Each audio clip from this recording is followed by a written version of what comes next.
የኢትዮጵያ ታሪክ ካልተዘመረለት ኢያሱ እስከ ተዘመረለት ኢህአዴግ።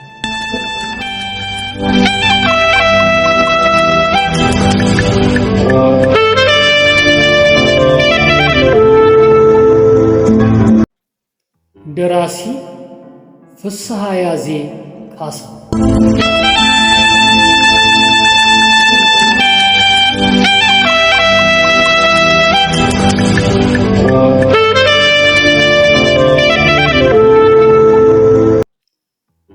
የታሪክ ዓለም ዩቲዩብ ቻናል ላይ ተዘጋጅቶ የቀረበ የታሪክ መጽሐፍ ትረካ።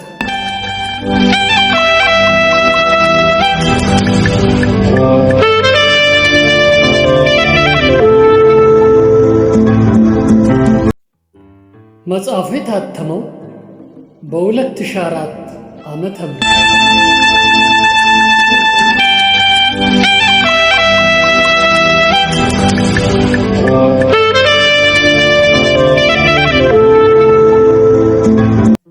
ትረካችንን ለምትከታተሉ የቻናላችን አባላቶችና የትረካችን አድማጮች እንኳን ወደ ትረካ ፕሮግራማችን በደህና መጣችሁልን።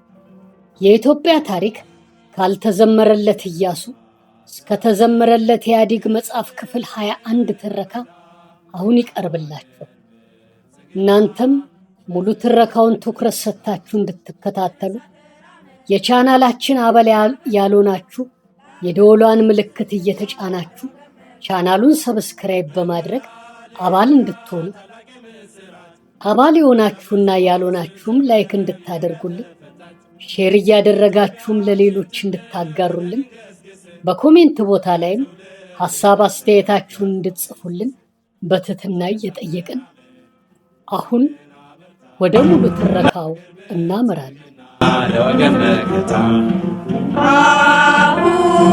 ኢትዮጵያ ትቅደም፣ ኢትዮጵያ ትቅደም፣ ኢትዮጵያ ትቅደም። እንግዲህ ይበቃል እኔ ለኔ ማለት፣ እኛ ለእኛ ብለን እንስራ በህብረት። መሻሻል ስራ እንጂ አይወድም አብዮቱ ሲያብጥ የ1953ቱ የመፈንቅለ መንግስት ሙከራ ላይ ምንም እንኳ ተማሪዎች ፈራ ተባ ያለ አቋም ይዘው የነበረ ቢሆንም ከክሽፈቱ በኋላ ግን ዙፋኑ ሊደፈር እንደሚችል ተረድቷል። ጄኔራል መንግስቱ ነዋይ ከሽንፈቱ በኋላ የለኮስነው እሳት ራሱ አይጠፋም እንዳለውም ከዚያ ጊዜ በኋላ አገዛዙን የሚቃወሙ አካላት ጠፍተዋል። ከእነዚህ አካላት ውስጥም የዩኒቨርሲቲው ማህበረሰብ በቀዳሚነት ይጠቀሳል። ከ1953 ዓ.ም በፊት በነበሩት ጊዜያቶች ተማሪዎቹ ህብረታቸውም ሆነ አጀንዳቸው የዩኒቨርሲቲያቸውን ግቢ በማዘመንና በተለያዩ የግቢው ዝግጅቶች ላይ በየዘርፉ በመሳተፍ እውቀታቸውን በራሳቸው ጥረት ለማዳበር መጣርን መሰረት ያደረገ ብቻ ነበር። ከ1954 ዓመተ ምህረት ጀምሮ ግን ምልከታቸው ከራሳቸውና ከግቢያቸው አልፎ ወደ ህብረተሰቡ ማተኮር ጀመረ። በየዓመቱ የኮሌጅ ቀን ይከበርበት በነበረው ዕለት ይቀርቡ የነበሩት የውዳሴ ግጥሞችም ፖለቲካዊና ማህበራዊ ትችት እያካተቱ መነበብ ጀመሩ። በዚህም መንግስት ክፉኛ ተቆጥቶ በ1954 ዓመተ ምህረት የተማሪዎችን አስተባባሪዎችና አባላት ከትምህርት እንዲታገዱ እስከ መወሰን ደረሰ። በ1956 ዓመተ ምህረት የኢትዮጵያ ዩኒቨርሲቲ አገልግሎት የዩኒቨርሲቲ ተማሪዎች ከትምህርት ጊዜያቸው ውስጥ አንዱን ዓመት በገጠሪቱ ኢትዮጵያ እንዲያሳልፉ ወስኖ ተግባራዊ ሲሆንም የተማረው አካል የገጠሩን ማህበረሰብ ህይወት እንዲገነዘብ አደረገው። ከዚህም ባለፈ ይህ ተግባር በየግዛቱ ያሉ የሁለተኛ ደረጃ ትምህርት ቤት ተማሪዎችንና የዩኒቨርሲቲ ተማሪዎችን በማቀራረብ ረገድም የራሱ አስተዋጽኦ ነበር። ከተጠቀሰው ዘመን በኋላ ባሉት ተከታታይ ዓመታት ለተማሪዎች የመጀመሪያ ፍላጎትና የትግል ዘዴ ሆኖ የታያቸው ሐሳባቸውን የሚገልጹበትና ለሌሎችም የሚያሰራጩበትን ነፃ መድረክ መፍጠር።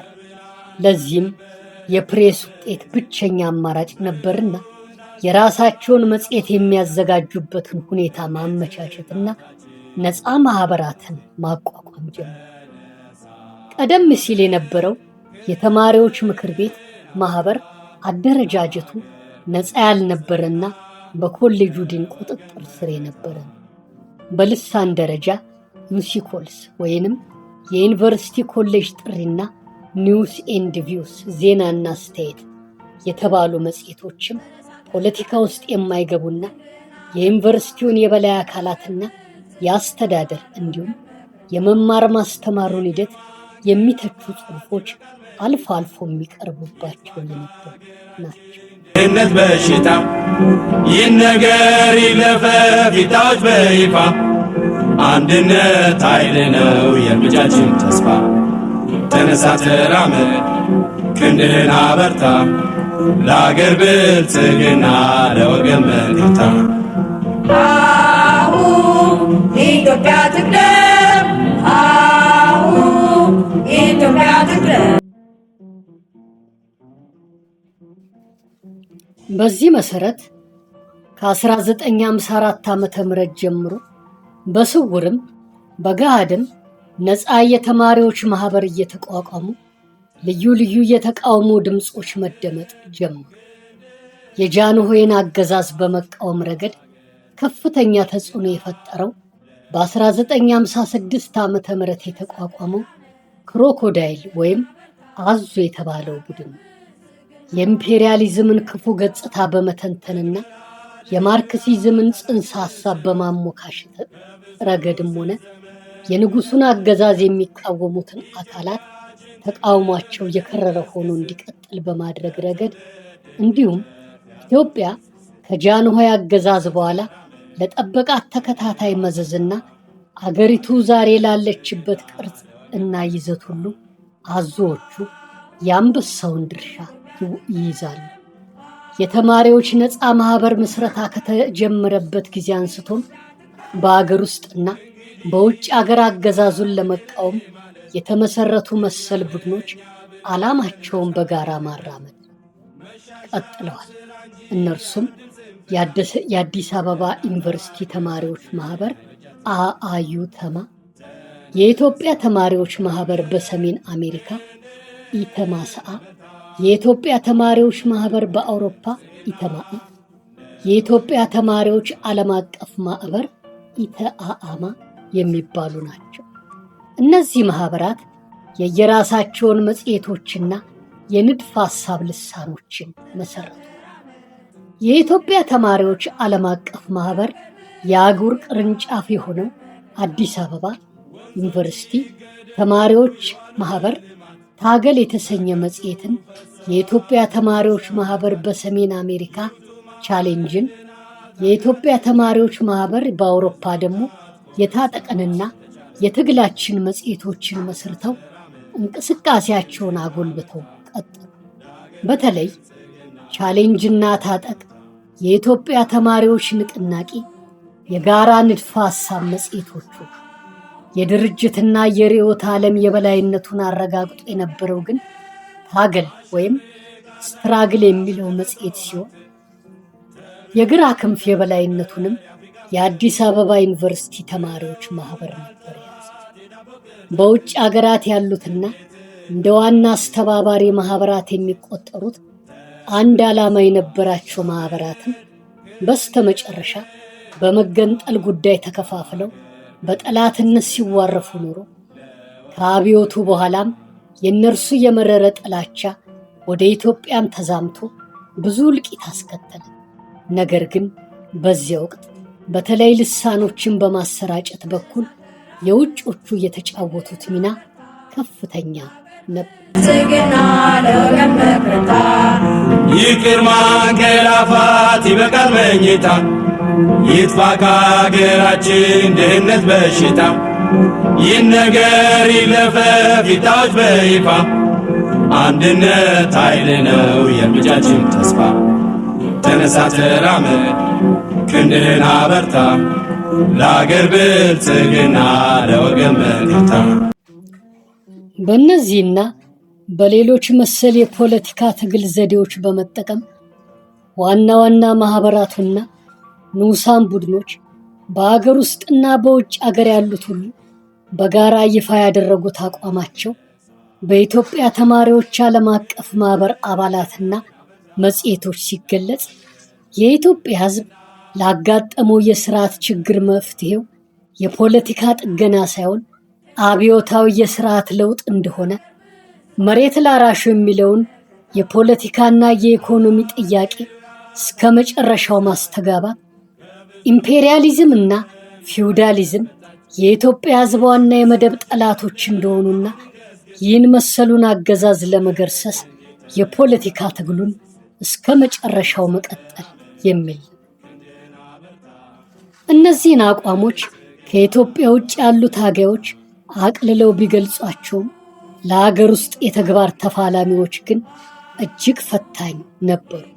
ምንም ቢሆን ግን የሀገር ውስጥ ተማሪዎች ከመተግበር ወደ ኋላ አላሉ።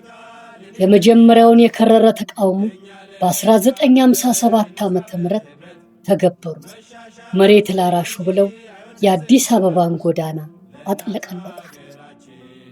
ከጸጥታ አስከባሪዎቹ ጋር መጋፈጡ ቀላል ያልነበረ ቢሆንም ከዚህ ጊዜ ጀምሮ በየዓመቱ ተማሪዎች ሰልፍ እየወጡ ስርዓቱን መቃወማቸውን ቀጠሉ። ለአመፅ ወደ ጎዳና የሚወጡበት መፈክርም በተለያዩ የህብረተሰብ ክፍሎች ላይ በሚታዩ በደሎች መነሻነት ነው። በዚህም ብቻ ሳይሆን በየሰበብ አስባቡ ሰልፍ ለመውጣት ዝግጁ ነበሩና በጎና ተራማጅ የሆኑ ተግባራትንም ከመቃወም አልቦዘኑ። በ1958 ዓ.ም መንግስት ድሆችን በአዲስ አበባ ሾላ አካባቢ ባዘጋጀው መጠለያ አስፍሮ እርዳታ ሲሰጣቸው የነበሩትን ዜጎች የሾላ እስረኞች ናቸው የሚል ስያሜ ሰጥተውና ይህንኑ መነሻ አድርገው ነበር ሰልፍ የወጡት። በ1959 ዓ.ም የሲቪክ መብቶችን የሚመለከት የህግ ረቂቅ ለፓርላማ ሲቀርብ የሲቪክ መብቶችን ለመገደብ ነው ብለው ወደ ጎዳና ወጥተው ተቃወሙ።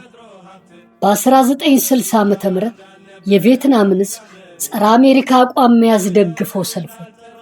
በዚያው ዓመት ማለቂያ ላይ በዩኒቨርሲቲው ግቢ ይካሄድ የነበረውን የባህል ፌስቲቫል ወይም ፋሽን ሾው የኢምፔሪያሊዝም ነጸብራቅ ነው በሚል ተቃውሞ ሰልፍ ወጡ።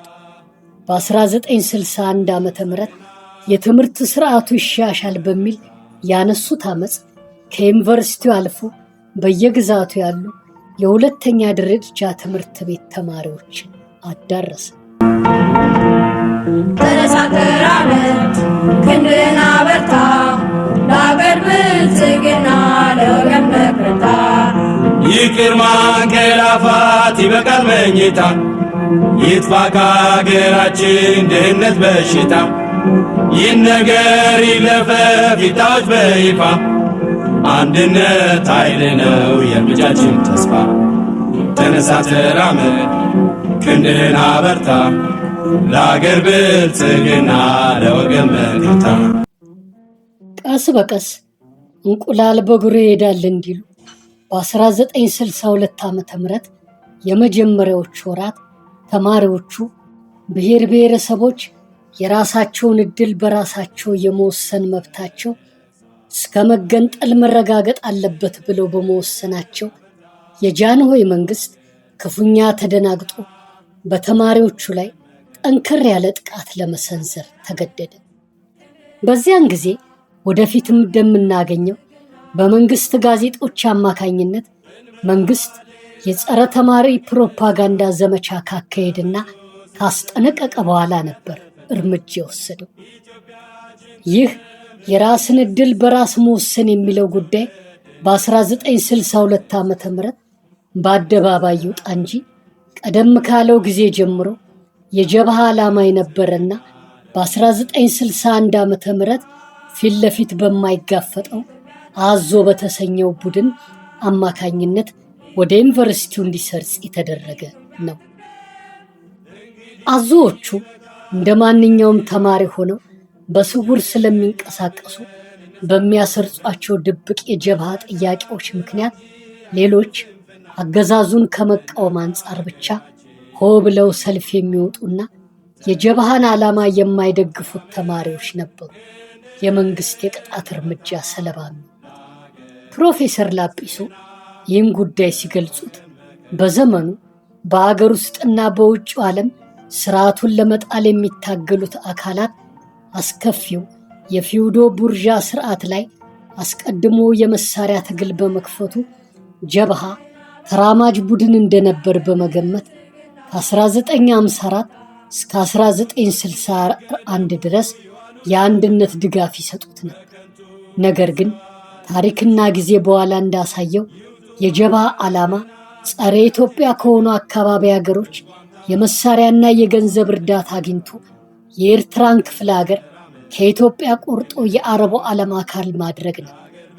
ከ1954 እስከ 1961 ድረስ በአዲስ አበባ ዩኒቨርሲቲ የአዞ ማህበር በሚል ህቡ ድርጅት በአዲስ አበባ ዩኒቨርሲቲ ተማሪዎች ማህበር አመራር ውስጥ ጀብሃን በስውር አሰራር የሚደግፉ ግለሰቦች ነበሩ ለማለት ነው።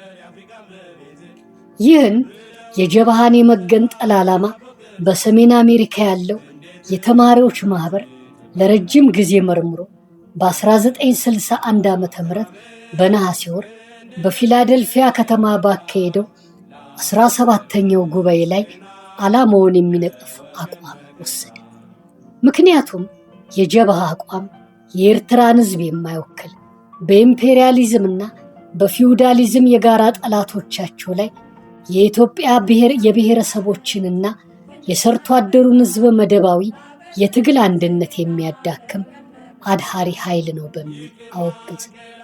ይህን የሰሙት በአዲስ አበባ ዩኒቨርሲቲ ተማሪዎች ማህበር ውስጥ ያሉት የጀብሃ ደጋፊዎች ማለትም አዞዎቹ በፊላደልፊያ የተወሰደውን አቋም የብሔር ትምክተኝነት መግለጫ ነው ብለው የነቀፋ መልስ ሰጡ። በዚህም ሳይወሰኑ ለፊላደልፊያው አቋም ምላሽ ይሆን ዘንድ በህዳር 7 ቀን 1962 ዓ.ም በማህበሩ መጽሔት በታገል ቅጽ 5 ቁጥር 2 ላይ የብሔረሰቦች ጥያቄ በኢትዮጵያ በሚል ርዕስ አብዛኛው የኢትዮጵያ ማህበረሰቦች በማህበራዊ የእድገት ደረጃቸው ብሔሮች ስለሆኑ ከጨቋኙ ስርዓትና መንግስት የመገንጠል መብታቸው የተጠበቀ ነው በማለት ጠንካራ አቋም በመውሰዳቸው የታህሳስ 1962 የመንግስት ቁጣና እርምጃን እንዲከሰት አደረጉ። ለአገር ብልጽግና ለወገን መከታ ተነሳ ተራመድ ክንድህን አበርታ ለአገር ብልጽግና ለወገን መከታ ሃሁ ኢትዮጵያ ትቅደም ሃሁ ኢትዮጵያ ትቅደም ኢትዮጵያ ትቅደም። ጽሑፉ በህዳር 7 በታገል መጽሔት ከወጣበት ጊዜ ጀምሮም መንግስት ለ2 ሳምንታት ያህል የኃይል እርምጃ ከመውሰዱ በፊት የተማሪዎችን አቋም የሚያጣጥል የማስ ሚዲያ ዘመቻ ከፍቶ ተማሪዎችንም እያስጠነቀቀ ቆየ። ህዳር 19 ቀን 1962 ዓ.ም መንግስት በአዲስ ዘመን ጋዜጣ ላይ ጉዳዩን አስመልክቶ ተከታዩን ጽሑፍ አትሞ ወጣ። የጽሑፉ ርዕስ ከመጠኑ አለፈ የሚል ነው። ገና በማደግ ላይ ያሉ አገሮች ከሚመኙት የኢኮኖሚ የፖለቲካና የማህበራዊ ኑሮ የስልጣኔ ደረጃ ለመድረስ ከተፈጥሮ ሀብት ከሰው ጉልበትና ከካፒታል ሌላ ዕውቀት፣ ህብረትና ጸጥታው የተጠበቀ መንግስት የጸና አቋም እንዲኖር አስፈላጊ ነው።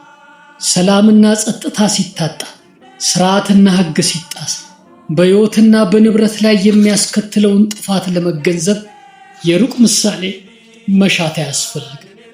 ባለፉት ወራቶች ውስጥ በጥቂት ተማሪዎች አነሳሽነት አልፎ አልፎ ጸጥታ የሚያደፈርስ በህዝብ በሕይወትና ንብረት ላይ አደጋ የሚያደርስ ሁከት እየተፈጠረ ጥፋተኞቹ ከህግ ፊት እየቀረቡ ቅጣታቸውን እንዲቀበሉ መደረጉ ይታወሳል። ጥቂቶቹ ተማሪዎች የኢትዮጵያን አንድነት በሚጠሉ የባዕድ ተንኮለኞች ጋር በመተባበር በአገሪቱ ውስጥ ጸጥታ ለማደፍረስ ለሰላማዊ ሕዝብ ሰላም ለመንሳት ያደረጉት ጥፋት በትዕግስትና በይቅርታ ታልፎ ሳለ ሰሞኑን ጥቂቶች የዩኒቨርሲቲ ተማሪዎች የሚያሳዩት ተግባር ሕገወጥ ከመሆኑም አልፎ መንግስት ከዚህ ቀደም እንዳደረገው ሁሉ በትዕግስት ከማይታለፍበት ደረጃ ደርሷል ይላል። ቀጥሎም በማግስቱ ህዳር 20 ቀን 1962 ዓ.ም ፍሬቢስ ሙከራ በሚል ርዕስ በዛሬይቱ ኢትዮጵያ ጋዜጣ ላይ ተከታዩን ጽሑፍ መንግስት አውጥቷል። የኮሚኒዝም አይዲዮሎጂ እናስፋፋለን የሚሉት ጥቂት የዩኒቨርሲቲ ተማሪዎች በየጊዜው በሚያወጡት መጽሔታቸውና በሚበትኗቸው ወረቀቶች የህዝብ ጸጥታና ሰላማዊ ኑሮ ለማደፍረስ መሞከራቸው ተደጋግሞ ተገልጧል። የባዕድን ፍልስፍና በመከተል የአገሪቱን ነዋሪ ስርዓትና ባህል ለመሻር መሞከር ከንቱነት ነው። ኢትዮጵያ እንደ ሌሎች መንግስቶች በህገ መንግስት ትመራለች። ህገ መንግስቱም ግልጽና ቀና ነው። ከህገ መንግስቱ ውጭ የሆነ ሁሉ ህጋዊ አይደለም፣ ያስከስሳል፣ ያስቀጣል። ህገ መንግስቱን የሚሳደብ፣ የሚጻረር፣ የሚተናኮልና የሚቃረን የመንግስት ጠላት ነው። ህዝብ አምኖ የተቀበለውን ስርዓት ለመሻር ባዕድ ሐሳብ የመሰንዘር የቆየውንና የኖረውን ልማድ ሁሉ የሚያንኳስስ ሃይማኖትን የሚያቀል አባቶችን የሚያዋርድ የተደነገጉትን ህጎች የማይታዘዝ በአጉል ትምክትና ትዕቢት የሚመራ ብቻ ስለሆነ ሐሳቡና ዝንባሌው አደገኛ ነው። እርምጃችን ተስፋ ተነሳ፣ ተራመድ፣ ክንድህን አበርታ፣ ለአገር ብልጽግና ለወገን መከታ። አሁን ኢትዮጵያ ትቅደም፣ አሁን ኢትዮጵያ ትቅደም፣ ኢትዮጵያ ትቅደም።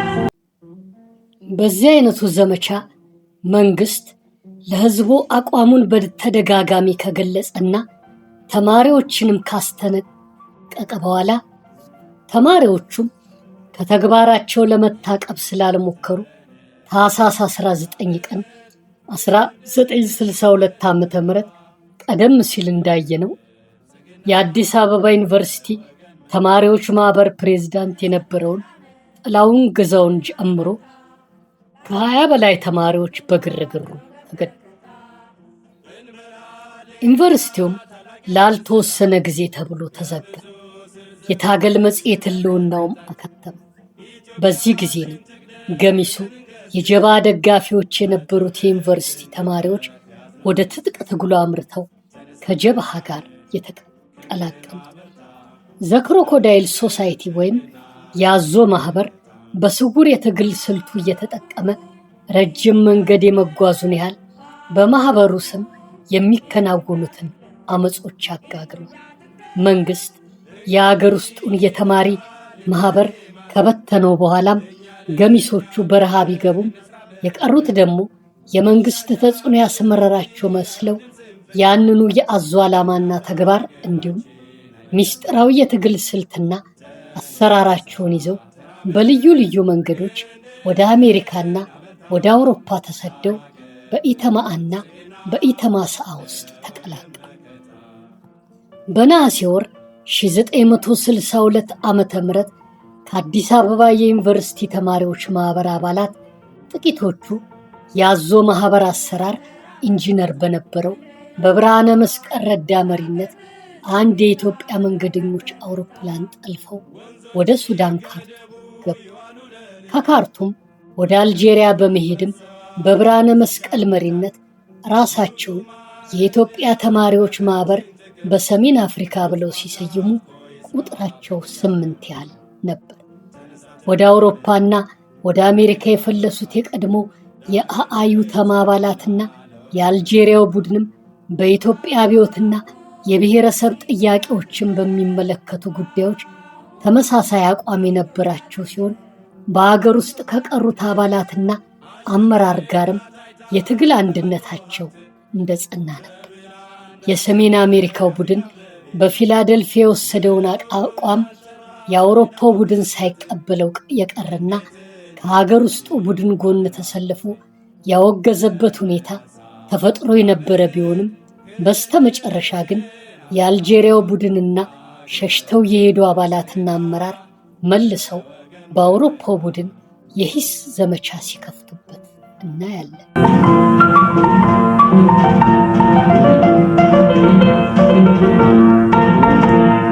ተነሳ ተራመድ፣ ክንድህን አበርታ፣ ለአገር ብልጽግና ለወገን መከታ። ይቅር ማንቀላፋት ይበቃል መኝታ፣ ይጥፋ ከአገራችን ድህነት በሽታ። ይነገር ይለፈፍ ይታወጅ በይፋ፣ አንድነት ኃይል ነው የእርምጃችን ተስፋ። ተነሳ ተራመድ፣ ክንድህን አበርታ፣ ለአገር ብልጽግና። የተማሪዎች ዓለም አቀፍ ስርጭትን ተከትሎ በአውሮፓና በአሜሪካው ቡድን ገብተው የተቀላቀሉ የጀብሃ ዓላማ አራማጆች ሁኔታውን አወሳሰቡ። ወደ አሜሪካ የተጓዙት የአገር ውስጥ ማህበሩ አባላትና አመራር በነሐሴ ወር 1962 ዓ.ም በዋሽንግተን ዲሲ በጆርጅ ዋሽንግተን ዩኒቨርሲቲ በተካሄደው 18ኛው የኢተማስአ ጉባኤ ላይ ተገኝተው የ17ኛውን የፊላደልፊያ አቋም አደገኛ የሆነ የብሔር ትምክተኝነት ነበር በማለት የውግዘት መግለጫቸውን ደግመው አሰሙ። ሲቀጥሉም በኢትዮጵያ አብዮቱን ለማስነሳት ጊዜው መድረሱን በመጠቆምና የላቲን አሜሪካ ታጋዮችን ፊደል ካስትሮንና ቼጉቬራን በመጥቀስ እነሱ ያካሄዱትን አይነት የትጥቅ ትግል በኢትዮጵያ ለመጀመር ፋኖ ተሰማራ እንደነ ካስትሮ እንደ ቼጉቬራ በማለት ከሌሎች መሰል መፈክሮች ጋር በታላቅ ጩኸት መሸለል ጀመሩ። የኢተማስአ አባላትንና አመራሮችንም የወንበር ላይ ምሁር ብለው ዘለፏቸው። እነዚሁ ፎካሪዎች ከጉባኤው በኋላ በነበሩ 12 ወራቶች በሰሜን አሜሪካ የሚገኙትን ቅርንጫፍ ማህበራትና አባላት በመቀስቀስና በማሳመን በ19ኛው ጉባኤ ላይ የወንበር ላይ ምሁራንን ገፍትረን የኢተማስአን የመሪነት ቦታ መያዝ አለብን አሉ። ይህ በእንዲህ እንዳለም ዘናሽናል ኩዌስችን ኢን ኢትዮጵያ የብሔሮች ጥያቄ በኢትዮጵያ በሚል ርዕስ ጥላሁን ታከለ በሚል የብዕር ስም በብርሃነ መስቀል ረዳና በኢያሱ አለማየሁ ተዘጋጅቶ የተላከውን የአልጄሪያ ቡድን አንድ ጽሑፍ በኢተማስአ የኒውዮርክ ቀበሌ ቅርንጫፍ ማህበር መጽሔት በነበረው ዘኒውዮርክ ቻፕተር ኒውስ ሌተር በቅጽ 1 ቁጥር 3 ላይ በድብቅ አሳትሞ በመጋቢት ወር 1963 ዓ.ም በመላው ዓለም ለሚገኙ የኢትዮጵያ ተማሪዎች ማህበራትና አባላት እንዲሰራጭ አደረገ። ጽሑፉ የብሔረሰቦች ጥያቄ ይባል እንጂ ከማንም ያልመነጨና የራሳቸውን ዓላማ በብሔረሰቦች አስመስለው ያችኑ የራስን ዕድል በራስ መወሰን የምትለውን ጥያቄ ነው ያስተጋባል። የከፋው ነገር ደግሞ ጽሑፉ በኢተማስአ ስም ታትሞ መውጣቱ ነበር። በዚህ መልኩ አዞዎቹ የሰሜን አሜሪካውን የአዛዥነት ስልጣን የመጨበጥ መሰረትን ጣሉ። በኢተማስአ ደንብ መሰረት የማህበሩ ፕሬዝዳንት ምርጫ በየዓመቱ ይካሄድ ነበርና በ1963 ዓ.ም በ19ኛው የሎስ አንጀለስ ጉባኤ ላይ በአንድነትና በትግል አጋርነት የተሰየሙት አባላት በተለሙት መሰረት ነበር አመራሮችን አውርደው በረቀቀ ዘዴያቸው የመሪነቱን ስልጣን የተረከቡት። የ12 ወር ወጥመዳቸው ሰራላቸው። ይለፈፍ ይታወጅ በይፋ፣ አንድነት ኃይል ነው የእርምጃችን ተስፋ። ተነሳ ተራመድ፣ ክንድህን አበርታ፣ ለአገር ብልጽግና ለወገን መከታ። አሁን ኢትዮጵያ ትቅደም፣ አሁን ኢትዮጵያ ትቅደም፣ ኢትዮጵያ ትቅደም። ራሳቸውንም አዲሱ ኢተማሰአ ብለው በመሰየማቸው አዲሱና አሮጌው ኢተማሰአ የሚል ነገር ተከተለ። በዚህ መሰረት ከ1963 ጉባኤ በኋላ ዓለም አቀፉ የምሁራን የአመፅ እንቅስቃሴ የጀብሃና የኢትዮጵያ ብሔረሰቦች ጥያቄ በአንደኝነት፣ የአብዮትና የመደብ ጥያቄ በሁለተኝነት አጀንዳ ተይዘው ሊቀጥሉ ግድ ሆነ። አዲሱና አሮጌው ኢተማሰአ ሁለት አንጃ ሆኖ ቢናቆሩም አዲሱ የበላይ ሆኖ መቀጠል ችሎ ነበርና የፊላደልፊያውን አቋማችንን ለውጠናል በማለት አዲስና አሮጌ የሚባል ነገር እንደሌለ አስመስለው አዞዎቹ ከአልጄሪያው ቡድን ጋር ተመሳጥረው ያወጡትን ጽሑፍ የመጨረሻ አቋማችን በማለት ያንኑ የፖሊሲ አቋም በልዩ መጽሔታቸው አውጥተው በዓለም ላይ አሰራጩ። የአውሮፓው ቡድን ኢተማአ ቀደም ሲልም የፊላደልፊያውን አቋም ተቃውሞ ነበርና አሁንም በኢተማሰአ ላይ የተደረገውን ኩዴታ በደስታ መቀበሉን ይፋ አደረገ።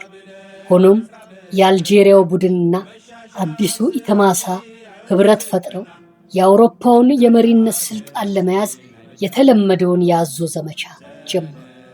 በ1964 ዓ.ም የኢተማአ 12ኛ ጉባኤ በፈረንሳይ ሀገር ሲካሄድ በአዞዎቹ ተዘጋጅቶ በቀረበ ጽሑፍ በብርሃነ መስቀል ረዳ የሚመራው የአልጄሪያ ቡድን የኢተማአ አመራሮችን ክፉኛ ነቀፋቸው። አዞዎቹ በዚህም ሳይወሰኑ በዚህ ጉባኤ ላይ የኢተማአ የራሱ አባላት ተወካዮች፣ የኢትዮጵያ ተማሪዎች፣ የዓለም አቀፍ ማህበር ኢተአአማ ደንብና አሰራር የሚሻሻልበትን የውሳኔና የደንብ ረቂቅ በድርጅታዊ አሰራር አዘጋጅተን አቀርበናል ብለው አቀረቡ። የቀረበውን ረቂቅ በዕለቱ አዲሱ ኢተማሰአና የአልጄሪያው ቡድን ተወካዮች ተስማሙ። በዚህ መሰረት ዓለም አቀፉ የኢተአአማ ጉባኤ በሚያዝያ ወር 1965 ዓ.ም በጀርመን በርሊን ከተማ መካሄድ ነበር። በበርሊኑ ጉባኤ ለኢተአአማ ምስረታ የአባል ማህበራት ውክልናና የምርጫ ስነ ስርዓት ጥያቄ ተነስቶ ለአንድ ሳምንት ተጨቃጨ። ከዚህ ቀደም የነበሩት የኢትዮጵያ ተማሪዎች ዓለም አቀፍ የአመፅ እንቅስቃሴ ማህበራት አአዩተማ፣ ኢተማሰአ፣ ኢተማአ ነበሩ። በ1965 ጉባኤ ላይ ግን ከብዙ ውዝግብ በኋላ 3 አዳዲስ ማህበራት እንዲኖሩ ተወሰነና አንደኛ የአልጄሪያው ቡድን፣ ሁለተኛ የኢትዮጵያ ተማሪዎች ማህበር ሌባነን ኢተማሌ፣ ሶስተኛ የኢትዮጵያ ሴቶች ዓለም አቀፍ ጥናት ክበብ ኢሴአአጥክ እንዲሆኑ ተወሰነ። ላፋት ይበቃል መኝታ፣ ይጥፋ ከሀገራችን ድህነት በሽታ፣ ይህን ነገር ይለፈፍ ይታወጅ በይፋ፣ አንድነት ኃይል ነው የእርምጃችን ተስፋ። ተነሳ ተራመድ ክንድህን አበርታ፣ ለአገር ብልጽግና ለወገን መከታ። አሁን ኢትዮጵያ ትቅደም፣ አሁን ኢትዮጵያ ትቅደም፣ ኢትዮጵያ ትቅደም። የክፍል 21 ትረካ እነሆ አሁን ቀርቦ ተጠናቋል። በቀጣይ ክፍል 22 ይቀርባል። እናንተም ሙሉ ትረካችንን ስለተከታተላችሁና ስላዳመጣችሁ እጅግ አድርገን እያመሰገንን በቀጣዩ ክፍል 22 ትረካ እስከምንገናኝ ደህና ሰንብቱልን። እናት ኢትዮጵያ ምንጊዜም ሰላም ትሆንልን። ተነሳ ተራመድ ክንድህን አበርታ፣ ለአገር ብልጽግና ለወገን መከታ። እንበል ሃሌሉያ ታላቅ ምስራት፣ ከብዙ ስር ዘመን ኢትዮጵያ ተፈታች። ኢትዮጵያችን ትቅደም ብለን እንገስግስ፣ ለትውልድ እንዲተርፍ ያዝነው ትስስር። ተነሳ ተራመድ ክንድህን አበርታ፣ ለአገር ብልጽግና ለወገን መከታ።